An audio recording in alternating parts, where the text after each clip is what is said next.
Guys, nandito po ako sa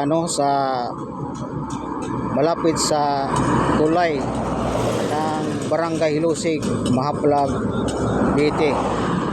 So nakita nyo guys nung yung pinalakihan po yung yung kalsada. So ginaidining po siya. Yan po, nakikita nyo po yung mga bahay na yan sinisira dahil na tamaan po siya ng widening.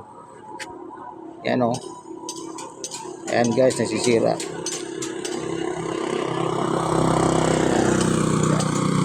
Yung mayroon po dyan nagtrabaho.